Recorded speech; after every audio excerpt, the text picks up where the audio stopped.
Pronto, pronto, gente, obrigada, viu? Que eu tô aqui com a resposta, Helena, minha querida, sua respostinha tá aqui, ó, anotei. Meu marido, meu assessor aqui me deu. Eu vou perguntar a doutora Alberta aí o que, que a gente pode fazer na sua situação, né? E hoje também eu já recebi ligações de servidora que também que tá nessa condição, não tem condições mais de trabalhar, tá numa beira de uma depressão. E a gente precisa, e a prefeitura não quer afastar, não quer dar as férias, tá um negócio complicado, viu? A gente vai ter que estabelecer aí um diálogo aí com esse novo secretário, né? Pedir o sindicato, com certeza vai estar fazendo isso, Patrícia, porque tem muitos servidores aí da saúde que tá passando um momento muito delicado e a gente precisa essa sensibilidade dessa nova gestão, né? Desse novo secretário. Espero que a gente consiga, né? Eu creio que o sindicato já está encaminhando aí um ofício para dialogar com o secretário. A gente vai estar colocando aí na pauta essa discussão com o novo secretário. Que hoje eu recebi uma ligação de uma servidora e fiquei extremamente preocupada de uma colega nossa que ela não tem condições e a prefeitura não quer liberar as férias delas para ela ficar afastada um pouco e dar uma oxigenada, porque não tá fácil não, viu? Não tá fácil não. E a Helena também tá aqui perguntando, tá anotada, eu vou perguntar ao doutor Alberto. Para assim que ele entrar, eu acho que ele tá tentando entrar também, né? Porque até agora eu não tô vendo a chamada dele. Ah, eu acho que ele entrou agora, Alberto Ferreira. Entrou, cadê ele? Aí eu aceitar aqui, Alberto Ferreira aqui, visualizar.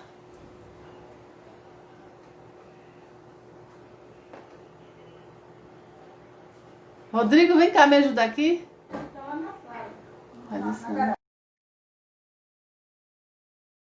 Será que ele vai entrar aí agora? Aguardando. Ah, tá entrando. Eita, está se Pois é, doutor Alberto. E o povo, filho, é tanta crueldade da gestão que aqui a gente está com umas perguntas para o senhor do servidor. Eu faço questão da gente ver refletir uma maneira de conseguir tentar ajudar, né, esse servidor. Aí o senhor pode até dar a ideia que eu já sinalizei aqui, né, mas o senhor pode reforçar. Tem uma servidora que está. Hoje também a gente eu recebi uma ligação de uma colega mencionando isso, né? Ela está doente, né? É da saúde, está na linha de frente, está doente, tem férias vencidas, a prefeitura não quer liberar as férias e nem quer fazer o afastamento. Inclusive, essa servidora nossa, que ela está aqui ouvindo o senhor, é Helena Lopes. Eu, se eu não me engano, ela teve um infarto, ou usa alguma ponte de safena, alguma coisa assim, né, Helena, que você tem. Já tem mais de 60 anos e a prefeitura não se sensibiliza de dar pelo menos um fôlego, porque a gente já passou esse processo todo, está no meio do processo da pandemia, muita tensão. A gente, os servidores públicos, sobretudo da saúde, vive nessa tensão porque não se sente seguro, né, nessa gestão. E aí eu não sei o que a gente poderia estar fazendo, se é fazer um pedido, levar os laudos, né, encaminhar os laudos para a prefeitura para ver se há uma sensibilidade da prefeitura no sentido de fazer esse afastamento ou dar as férias, né, pelo menos para a pessoa dar uma respirada, uma oxigenada na mente, tentar se recompor do ponto de vista da energia, da mente, não sei. O que não dá é para a gente permitir que os nossos colegas de trabalho eles se adoeçam no campo de concentração, na linha de frente da batalha, porque uma pessoa que está doente não vai cuidar de outro doente, né? Ele precisa ser cuidado. Então, essa pergunta também, se a gente pode ter alguma alternativa nesse sentido, e também a outra que fala sobre, nesse contexto de pandemia, né? O senhor sabe que houveram aí algumas mudanças, alterações, né? alguma liberalidade do ponto de vista do direito no que se refere ao trabalhador. Então, se o senhor pode abordar algumas questões que, na própria pandemia, inclusive nós da prefeitura já tivemos algumas alterações, né? Que foi o caso das férias do pessoal da educação, que deu férias coletivas e essas pessoas não receberam o texto, né, que está aí respaldado num decreto, numa medida do governo federal que libera isso, né, libera conceder as férias e só receber lá para o final do ano, em dezembro. E é uma medida provisória, salvo engano. Então, essa, pelo menos, a gente já teve conhecimento que já foi utilizada dentro da prefeitura. Mas se o senhor tem conhecimento de alguma outra que abrange assim, um universo maior de outros trabalhadores que se não pode também estar pontuando, porque eu tenho certeza que tem gente que não é servidor, que está aqui nesse momento ouvindo aí esse bate-papo.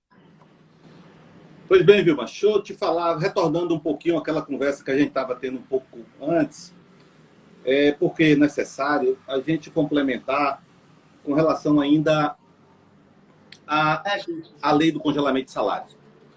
A lei de congelamento de salários, ela também não traz só essa questão de suspensão ou proibição para que os entes federados repassem valores que representem aumento de folha, reajustamento, aumentos, vantagens, mas também congela, pelo mesmo período, 1 ano e meio, aquelas tempos, soma dos tempos de serviço para alcance daqueles benefícios que trata do tempo de serviço. Anuênios, quinquênios, decênios e licença-prêmio. Então, esses direitos... Tudo foi suspenso? Durante o período de vigência da lei, metade desse ano até o final do ano que vem, está suspenso também essa contagem desses períodos para alcance desses direitos. E a terceira, também a gente está pegando só as mais significativas, que é em relação aos concursos públicos. Não podem realizar concursos públicos, né?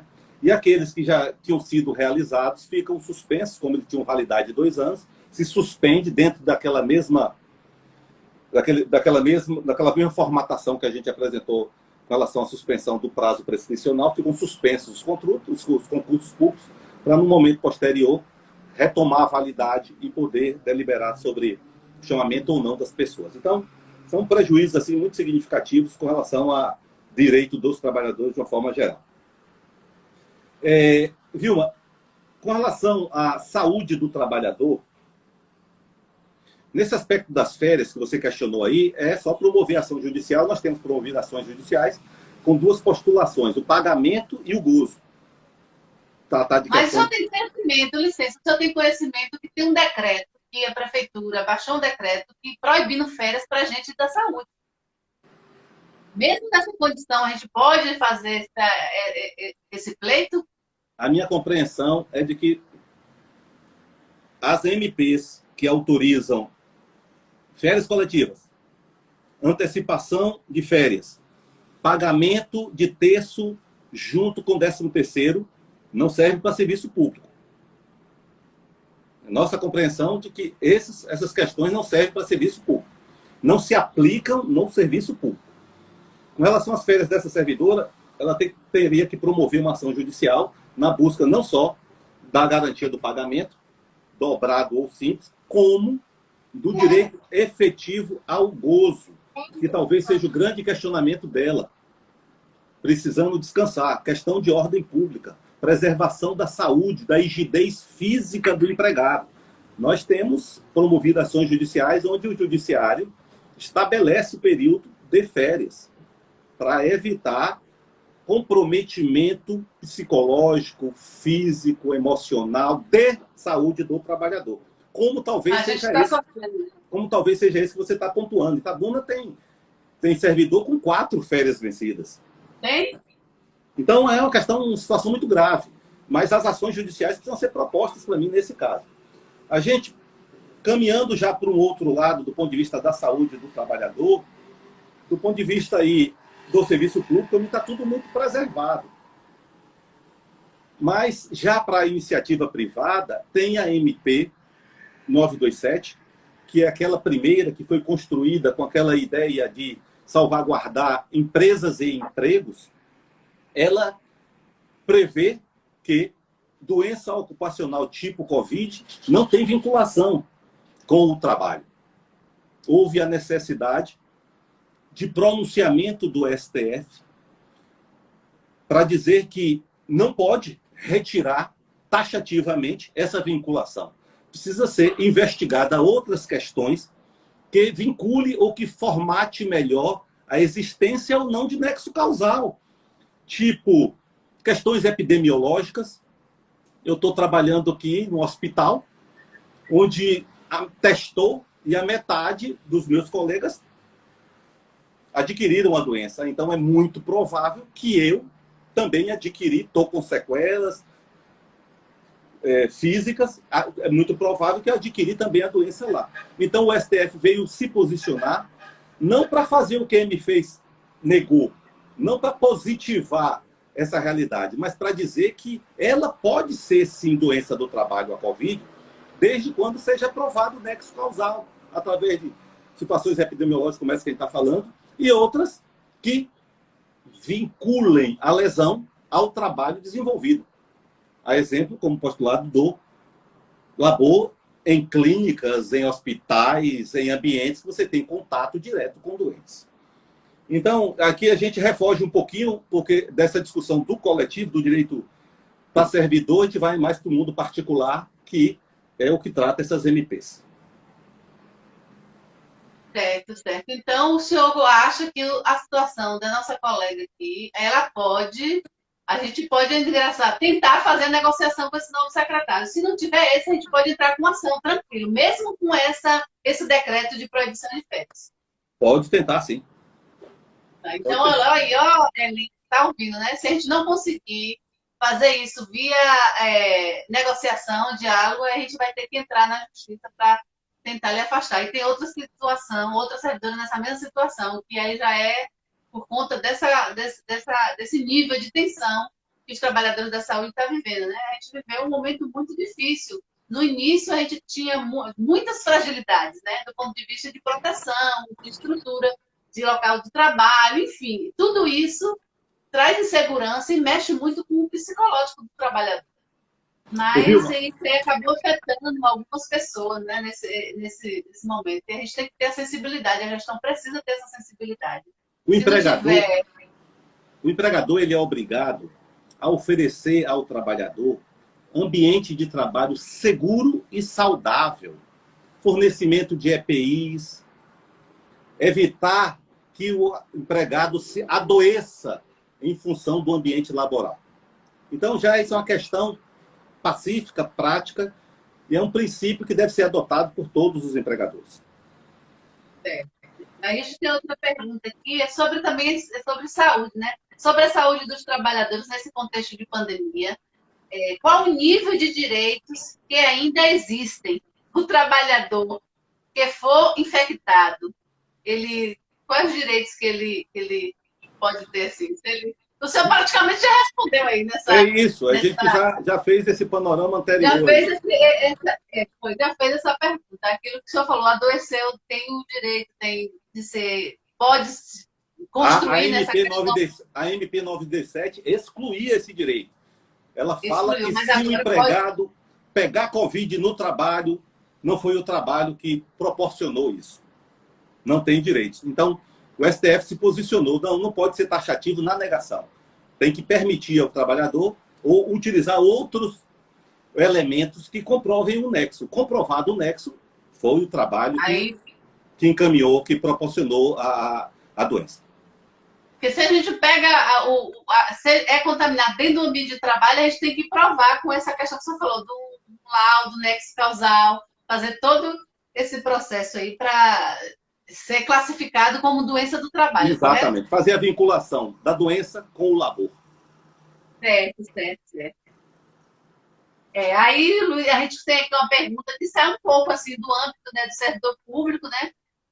Sabemos que teve muita mudança nessa questão do seguro-desemprego, teve mudança também, foram criadas possibilidades de alterações de contratação, de redução de salário, como a colega perguntou.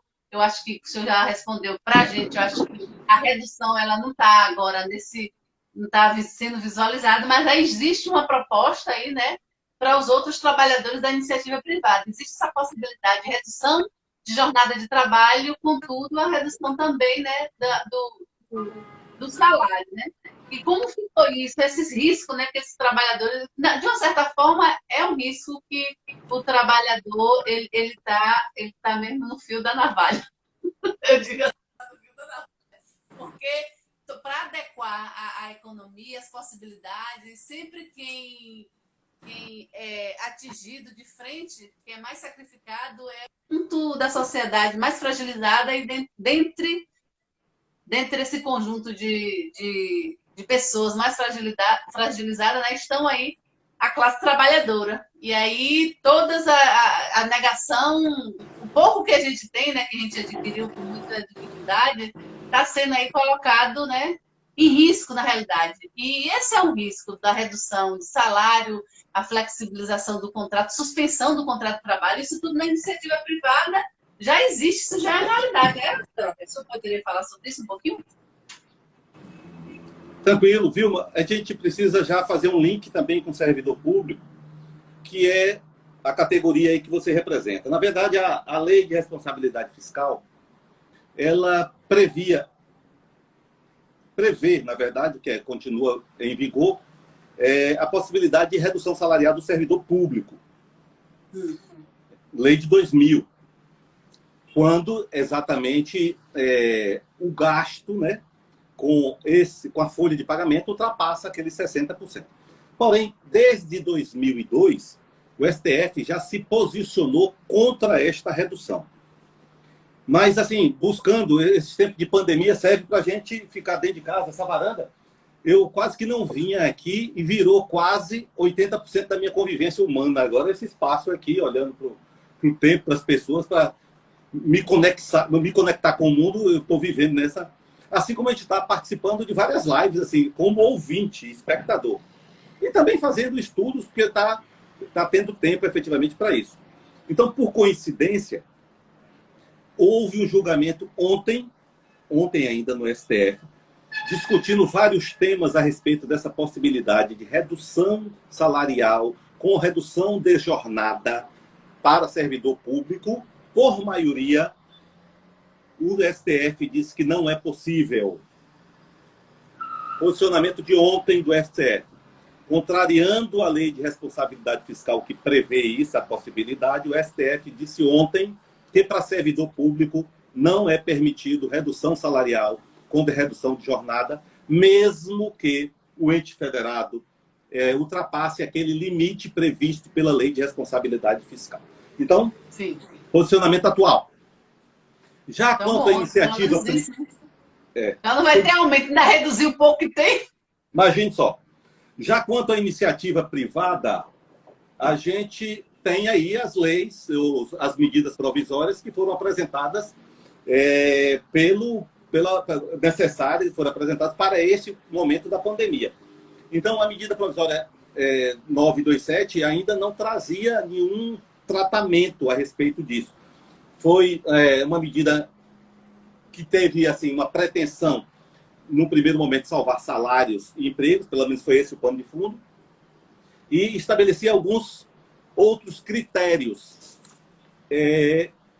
para o empregador sobreviver nesse momento. Tipo férias antecipadas, antecipar férias que não venceram ainda, férias coletivas, estender a possibilidade de banco de horas para um período maior do que o permitido pela lei agora, deixar a proibição da necessidade de fazer exames médicos aí no campo de saúde e segurança, admissionais e periódicos, ficou só os demissionais, dentre outras. E dentro da medida provisória 927, houve assim um conteúdo muito agressivo e cruel com o trabalhador. Artigo 18, que estabelecia para o empregador um bocado de, não vantagem, mas possibilidade de sobrevivência enquanto empresa, mas para o empregado, dentro daquele alinhamento que a gente conversa desde o começo, ficou garantido que tinha uma suspensão do contrato de trabalho por 4 meses para fazer cursos de requalificação profissional. Não tratou nada de salário, de direito, de dinheiro, de algo que permitisse ao trabalhador sobreviver durante aqueles previstos 4 meses. Absurdo.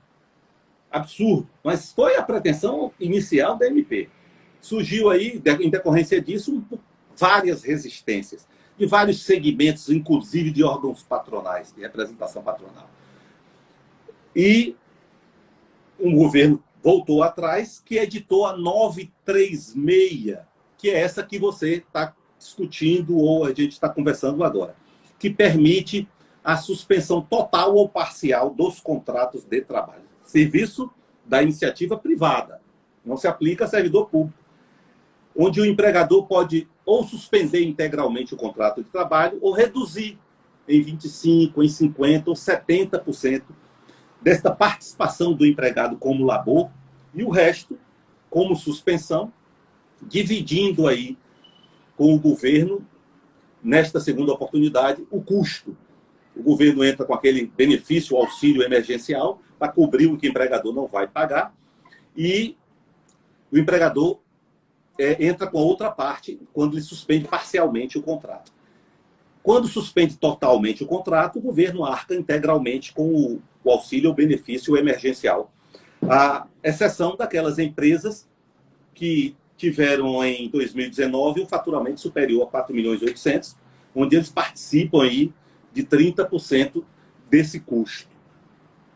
Aí a gente entra nessa discussão de suspensão do contrato de trabalho integral e parcial. A integral fica definida e você, quando coloca seguro-desemprego, é porque criou-se uma dúvida, uma situação muito questionadora dos trabalhadores a respeito, porque envolveu dentro dessas medidas provisórias para a efetivação da base de cálculo dos direitos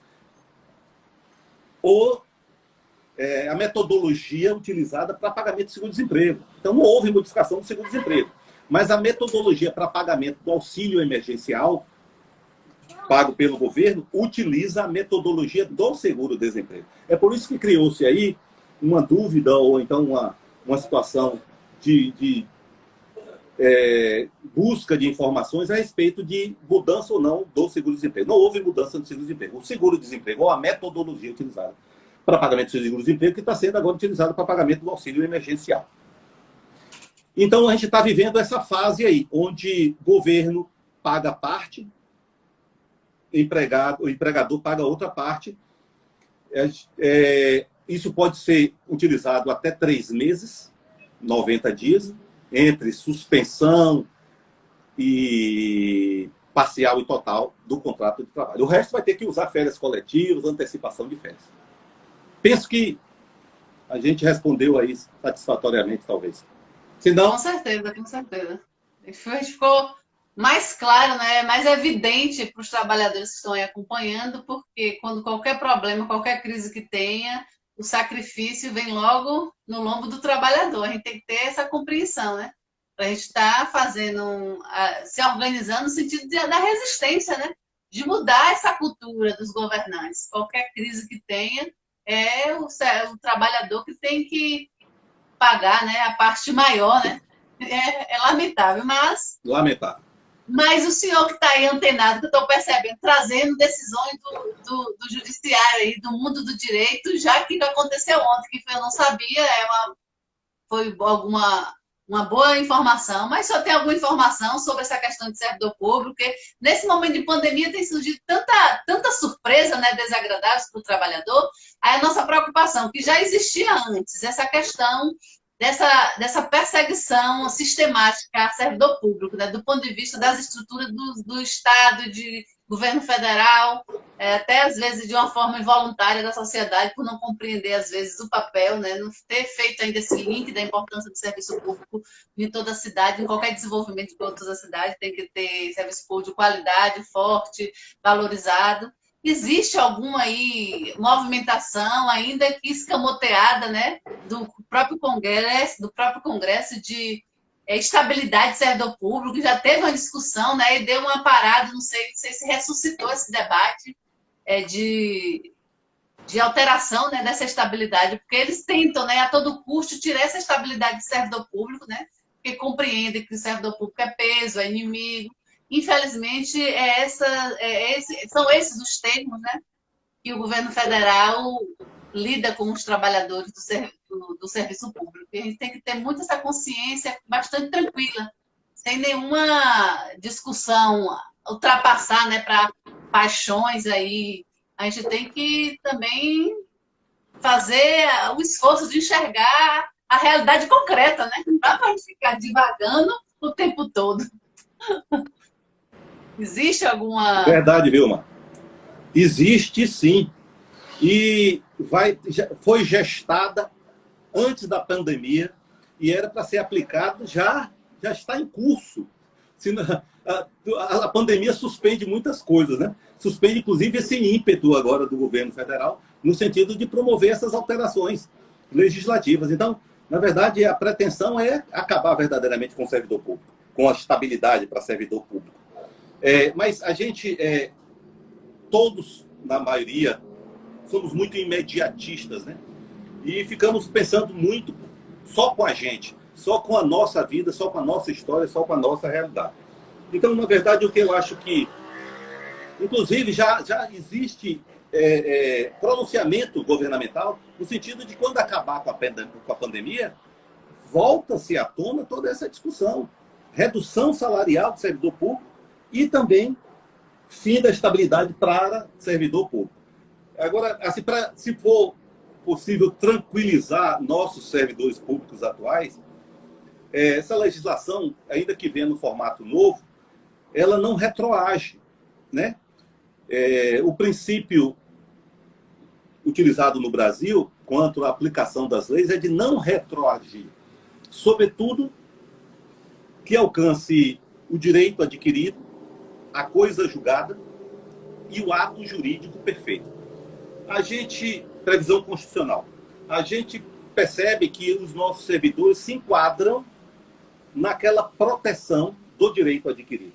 Quando eles prestaram concurso público, a legislação que estava em vigor que previa uma estabilidade que se alcançaria após o estágio probatório. Passado 2 anos, que é o período onde o empregador, patronal, governo, pode fazer as análises necessárias de compatibilidade e outras com relação àquele servidor e o serviço público, ele adquire a estabilidade definitiva. A legislação que pretende se alterar é exatamente essa, para que você não alcance jamais esta estabilidade definitiva. Porém, essa lei nova, pelo arcabouço jurídico nacional, não pode retroagir para alcançar esse direito que já foi adquirido por nossos servidores. Digamos assim, tranquiliza. Porém, a gente não pode deixar de perder de vista que o serviço público é um patrimônio do brasileiro. Então, o serviço público, as pessoas sonham com essa pretensão do serviço público e querem prestar o serviço público, querem se ingressar no serviço público. E a gente não permitir efetivamente que vantagens conquistadas historicamente sejam agora suprimidas ou destruídas pelo governo atual. Agora vai esforçar ou vai provocar na gente um esforço para que a gente barre, assim como a turma precisa ir agora buscar os seus deputados e senadores para derrubar o veto daquela turma do Covid, para não ter suspensos reajustes, também para esse tema. É complicado, viu? É importante a gente ter esses debates para esclarecer, né? Certas questões, porque às vezes a gente fica vivendo no mundo da ilusão, né? Só que as coisas não mudaram, as coisas estão acontecendo aí, o servidor, o trabalhador, ele precisa estar acompanhando, antenado, né? E estabelecendo estratégia de resistência, porque às vezes a gente vai procurar um direito, ele nem existe mais, já foi alterado, e a gente está achando que está cheio do direito. E, infelizmente, a gente vive hoje um momento complicado de ataque, né, aos direitos dos trabalhadores. A gente tem aí feito diversas resistências. A gente foi derrotado, infelizmente, aí com a reforma trabalhista, que o senhor já fez muita discussão sobre ela, um ataque muito profundo, né? Assim, no direito do trabalhador. Teve também a reforma da Previdência, teve a emenda 95. Sempre eu falo com os trabalhadores, vocês lembram que eu nas manifestações falava da emenda 95, às vezes a gente acha que, não, a Vilma tá conversando demais, é coisa, é paixão, porque acha que tem relação com a questão política, não, é algo concreto que a gente está vendo, que está sendo aprovado, que está na discussão e que vai ter impactos assim objetivos na vida da gente, como é o caso da emenda 95, né, que a gente já vive dentro de um sistema de saúde subfinanciado e agora com essa emenda ficou muito mais dramática a situação do SUS e no momento mais delicado que a gente vive no Brasil, onde o SUS deveria estar robusto, forte, né, para atender efetivamente o conjunto da população. Hoje está mais do que nunca fragilizado, já perdeu não sei quantos bilhões, né? Desde 2009, com a aprovação da emenda 95, e isso reflete aí nesse encadeamento que a gente tem aí dentro das unidades, dos ambientes hospitalares, enfim, né? E o trabalhador, só o trabalhador, nossa sociedade tem que fazer essa correlação. E se tá, e o sacrifício só vem para o lado do trabalhador e das políticas públicas que atendem o conjunto da sociedade, sobretudo as mais vulneráveis. Então, ninguém vê aí atacando, como o senhor mesmo falou que é bancário, tá? Ninguém vê ataques aí aos banqueiros, né?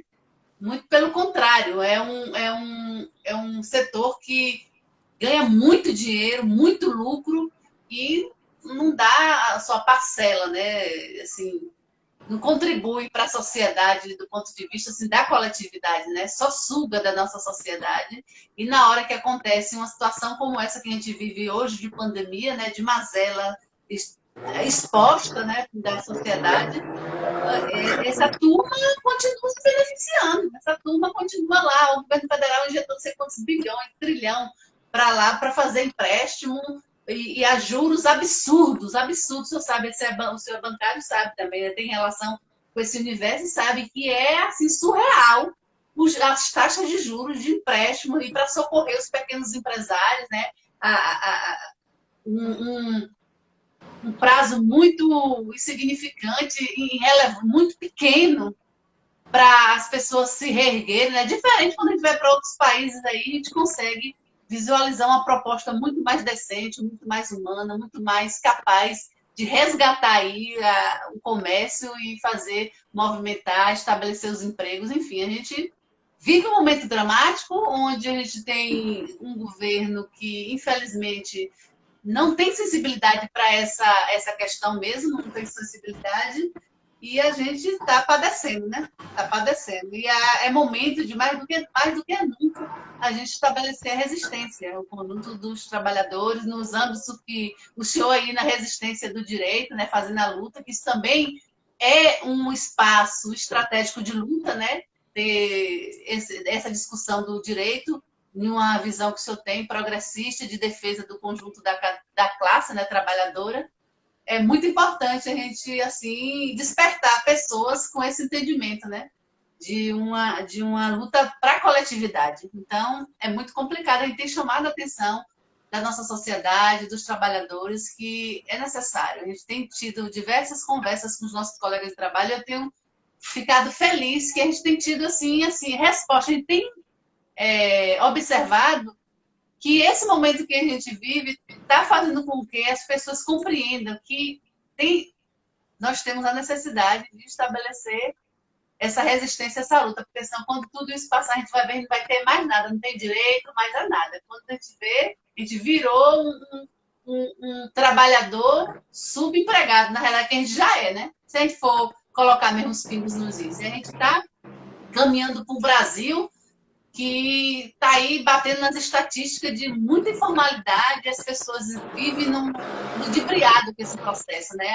Empreendimento é bom, é maravilhoso, a gente tem que fazer investimento mesmo para isso, o governo tem que ajudar, mas a gente não pode se iludir, porque muitas vezes aí é subemprego. E hoje nossa população está muito mais desprotegida porque esse aparato de proteção social no ambiente do trabalho, a gente vive isso hoje, né? Porque a informalidade, com a pandemia, não tem, o comércio reduziu e aquele que tem trabalho informal ganha hoje o pão de cada dia para comer amanhã. Se ele não vai trabalhar um dia, ele vai ser efetivamente afetado assim do ponto de vista de sobrevivência. Então, cadê a proteção desse trabalhador informal?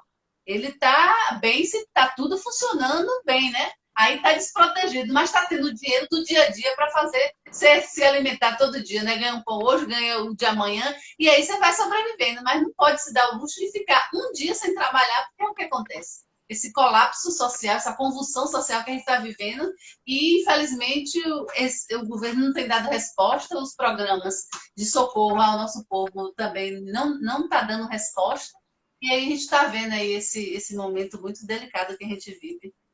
É isso, Alberto. Eu queria também aqui, para finalizar, ter outra pergunta aqui. Tem mais pergunta aqui para o senhor, para concluir de fato, né? A gente já falou da estabilidade.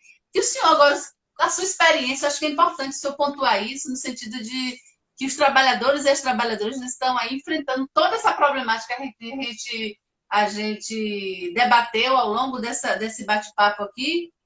Aí, de que forma, né, é possível esse momento tão difícil para o trabalhador? O que, que a gente pode fazer, doutor Alberto, para a gente superar tudo isso, passar por isso com menos trauma, né, com menos sequelas, com menos tudo de ruim, que a gente vai sair dessa situação do ponto de vista cheio de sequela, né? A gente pode até sair mais forte do ponto de vista da resistência, de compreensão de mundo, mas a gente vai sair com uns arranhõezinhos, né? Sem contar o sofrimento, né, das pessoas, né, que estão perdendo aí seus entes queridos, né? Só A para gente tem contribuir. também que mostrar nossa solidariedade, né? Manifestar nossa solidariedade. Itabuna, nossa cidade, com 210 mil habitantes em torno, a gente já está aí chegando na casa dos 60, ou já tem os 61. Então, é muita gente sendo vítima desse momento que a gente vive, né? Então, não dá para brincar com a vida das pessoas, né? A gente tem que estabelecer mesmo aí as Verdade. estratégias para a gente sobreviver. Só para contribuir, Vilma, um pouquinho, você contou essa história aí das ações governamentais no sentido do atendimento à Covid. A gente vê muito pouco para o trabalhador. O atendimento à Covid, dentro desse espectro da necessidade do regime capitalista, ele atende muito ao empregador para não permitir que a economia pare.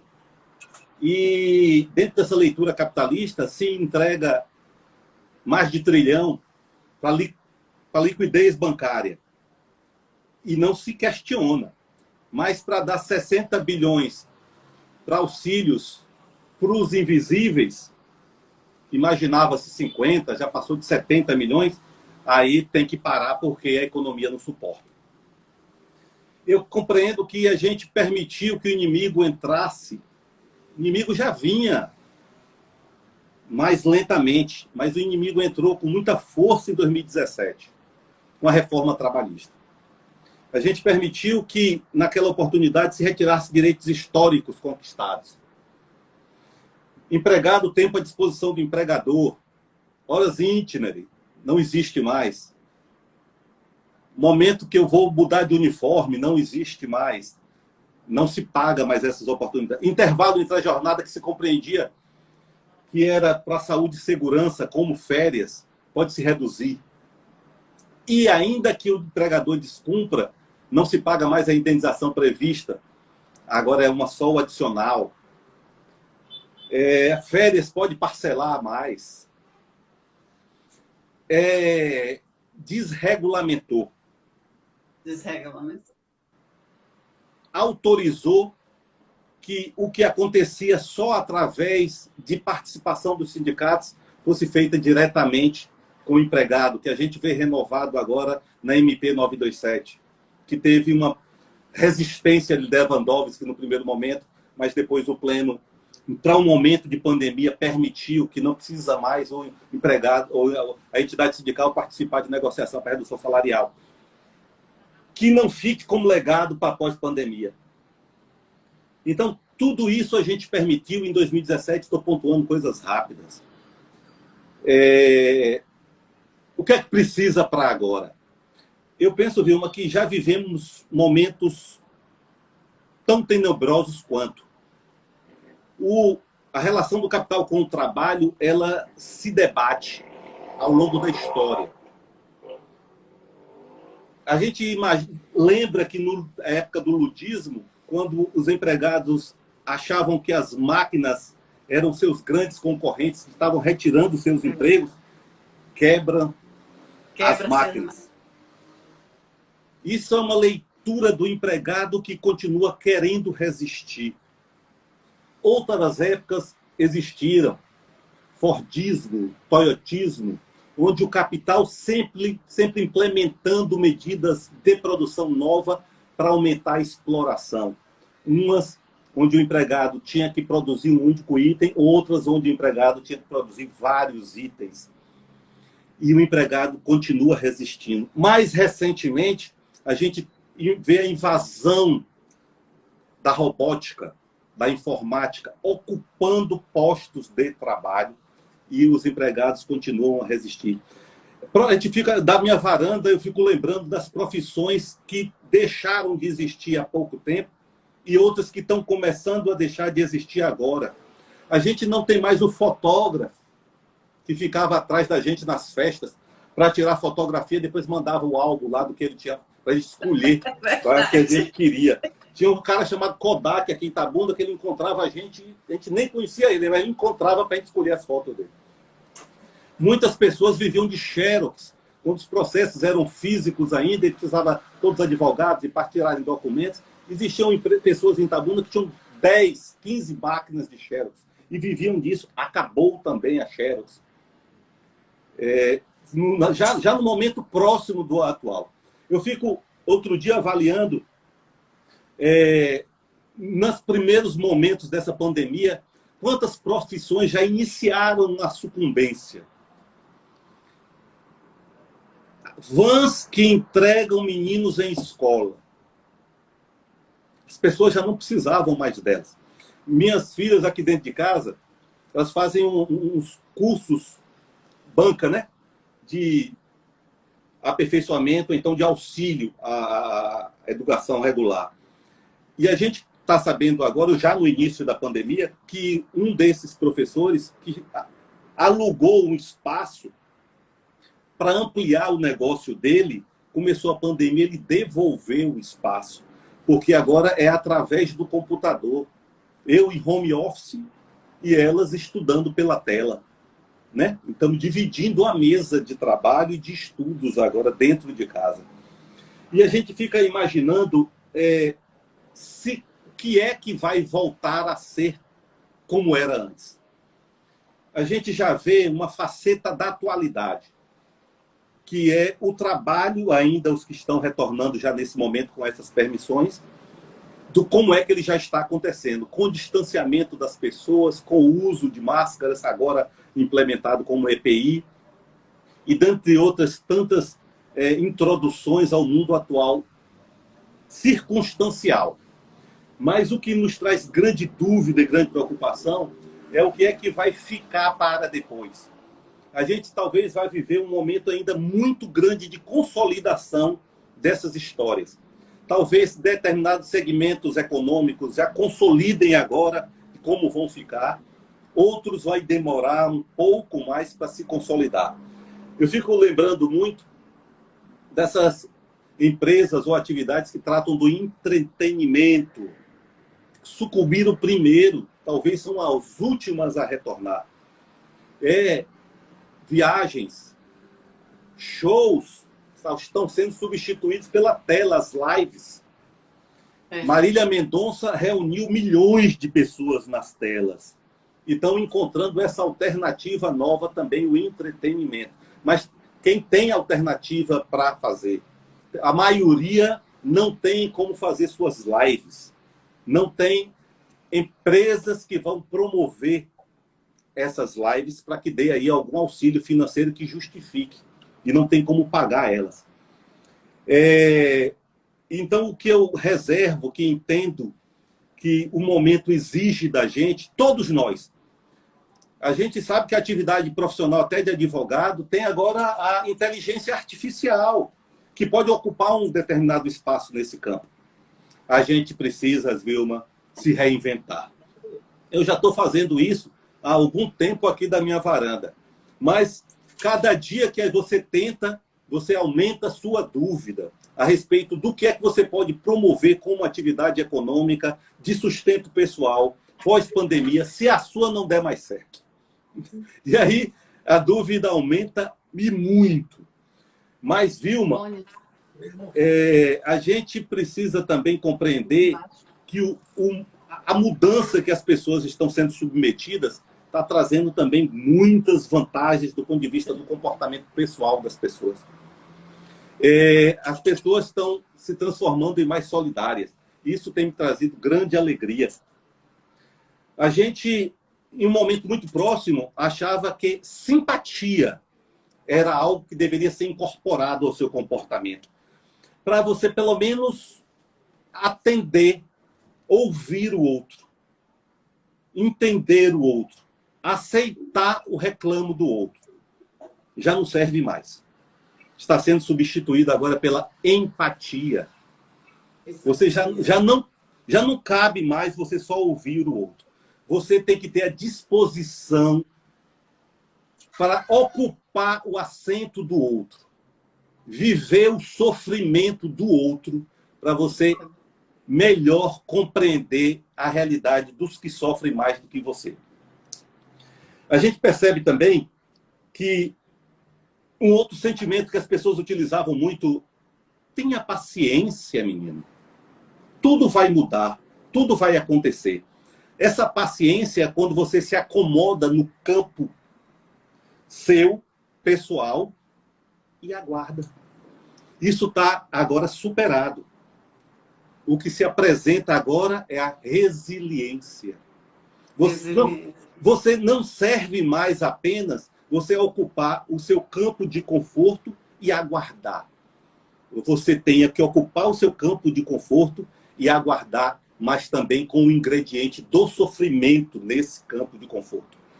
Então, Vilma, essa é a transformação humana que a gente está passando, profunda e rápida, por tempos de pandemia. A gente esperava que isso acontecesse de forma mais paulatina, que permitisse que a gente fosse se adaptando, né, por tempos em tempos. Pois não se permite mais. Mas também a gente está usando muito agora a solidariedade. A gente está também observando muito agora a compreensão. A gente está atendendo muito ao sentimento do outro. A gente está conjugando com o outro. A gente está permitindo quebrar o nosso próprio muro das vaidades, sobretudo do egoísmo, porque a gente não vai ser feliz só. A gente só vai ser feliz se o outro for feliz com a gente. Então, Vilma, precisamos nos reinventar no campo do trabalho e no campo pessoal para a gente superar, que eu acredito que a gente vai passar. Verdade, doutora Alberto. O senhor falou tudo aí, né? A gente vive um momento muito de transformação e a gente não se antenar, se abrir para isso. Eu acho que o que o senhor falou, essa questão, né, até das mudanças aí do comportamento do ser humano, que o comportamento que a gente tinha já não cabe mais na sociedade. A gente tem que avançar, crescer mais. E esse sentimento, essas características que o senhor pontua aí, ela é muito importante para a gente fazer mudar, mas mudar para melhor, né? Porque todo mundo tem preocupações e a pandemia tem esse lado bom que o senhor colocou aí, que se evidencia, né? Então, a gente percebe que tem espaço para a gente mudar, tanto a gente como aquilo que o senhor falou, o outro, na coletividade, porque essa questão do egoísmo, a nossa sociedade não suporta mais esse modelo que a gente vive, de egoísmo, individualismo, essa concorrência brutal que massacra o outro. Não sei, a gente estava se autoflagelando sem perceber, né?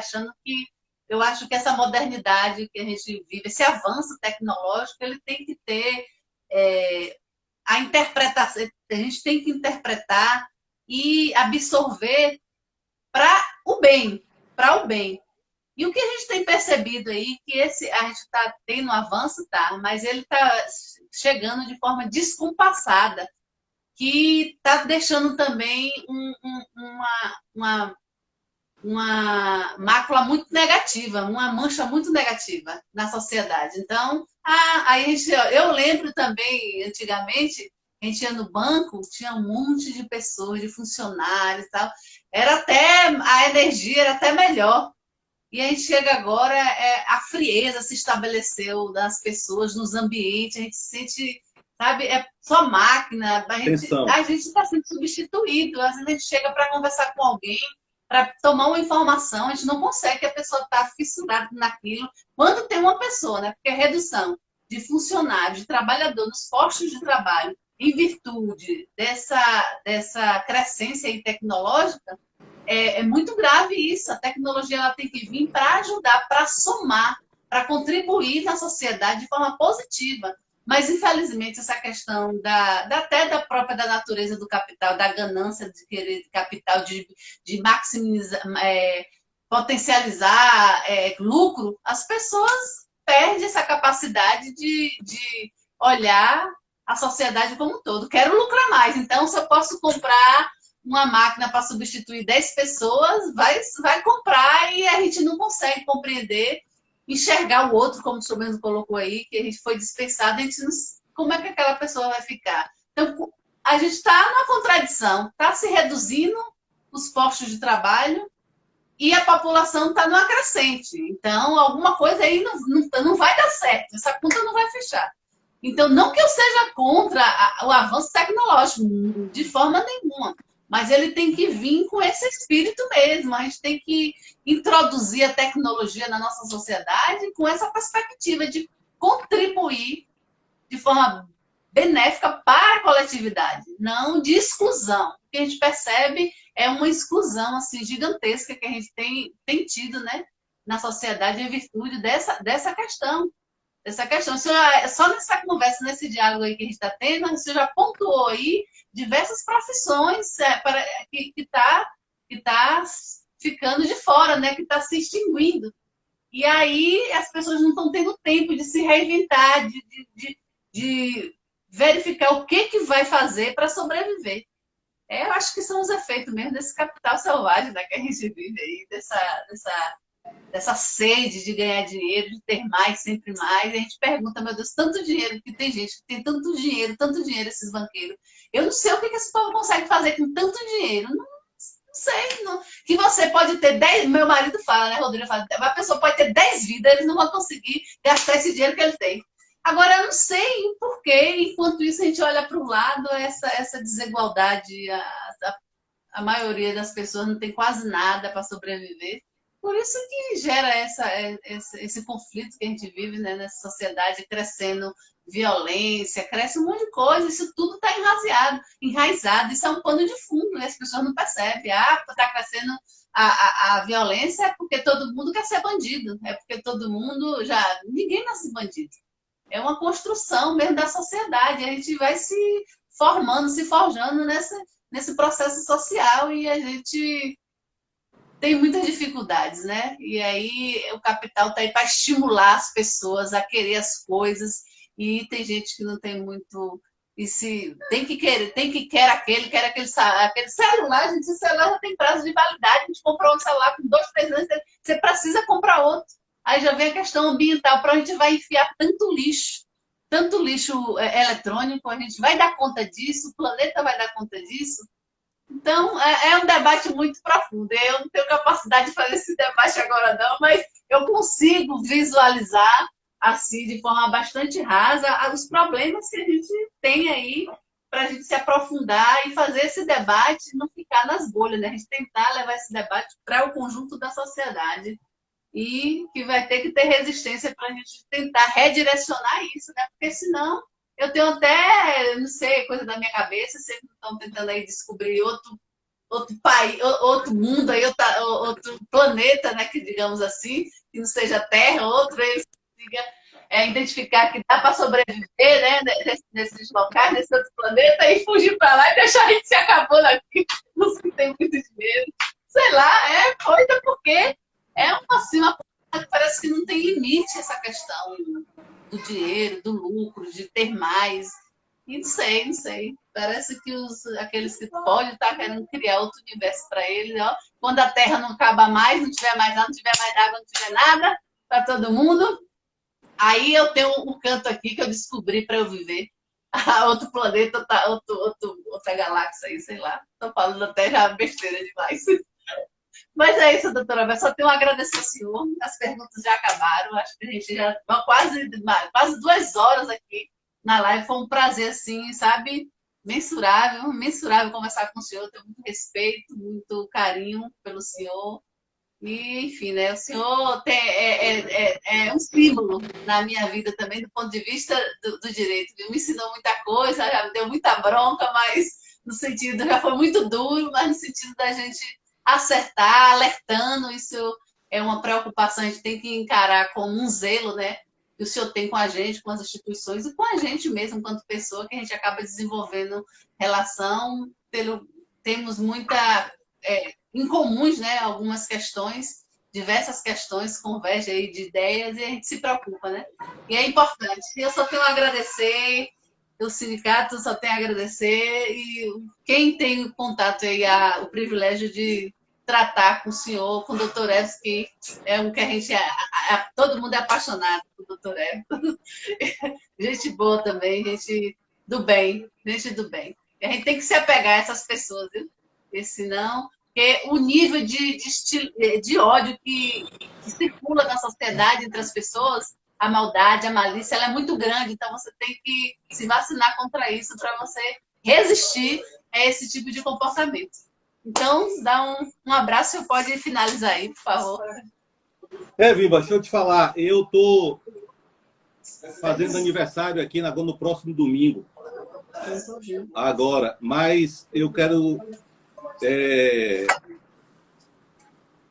revelar que eu tive um presente antecipado. Foi estar contribuindo aqui agora com esse bate-papo com você, porque compreendendo que sua capacidade de desprendimento e seu despojamento, seu enfrentamento na direção do sindicato me inspira, me ajuda, me estimula, e a gente precisa de mais gente, mais pessoas como você, com seu comportamento de entrega para a categoria. Um momento que eu vivi na minha vida, mas que foi muito significativo, eu pontuei no início a respeito da vivência que eu tive com os amigos, com os irmãos da EMARC. Aquele foi um momento muito importante, onde eu tive onde a solidariedade imperava, e eu tive irmãos, pais professores, mães professores, e aquilo para mim foi muito significativo, foi um divisor de água para a minha maturidade, para o meu crescimento pessoal e profissional, assim eu reputo. E na entrada da EMARC, lá no espaço, que lá tratava sempre de agricultura ou agropecuária, tinha lá umas frases que a gente tinha a obrigação de fazer a leitura, porque passava sempre, muitas vezes, por ali, ou diariamente por ali, de enfio. Se não vierem os frutos, valeu a beleza das flores. Obrigada. Se não vierem as flores, valeu a sombra das folhas. Mas se não vierem Obrigada, as porque folhas... no finalzinho eu acabei não ouvindo. No finalzinho aqui, baixou aqui o áudio. Eu volto. Enfio. Dizia assim, Como? se não vierem os frutos, valeu a beleza das flores. Ô, doutora se não vierem o senhor as flores, até poeta, que coisa boa. Se não vierem as flores, valeu a sombra das folhas. E se não vierem as folhas, valeu a intenção da semente. Então, você está plantando, nós estamos tentando contribuir com o seu plantio, com sua agricultura, para a gente possa construir um mundo melhor para todos nós e, sobretudo, para os mais necessitados. Muita alegria de ter participado com você desse bate-papo, viu? Obrigada, todos aí que contribuíram, que participaram com a gente, muito obrigado. Obrigada, doutora Alberto. Obrigada, um abraço, obrigado mesmo, porque já está finalizando aqui, já está dizendo que já está acabando, só 15 segundos. Obrigado mesmo. Valeu. Está aqui à disposição, qualquer coisa. Tamo viu? junto. Valeu. Mas precisa conversar mais. Tchau. Tchau, gente. Valeu todo mundo aí, viu?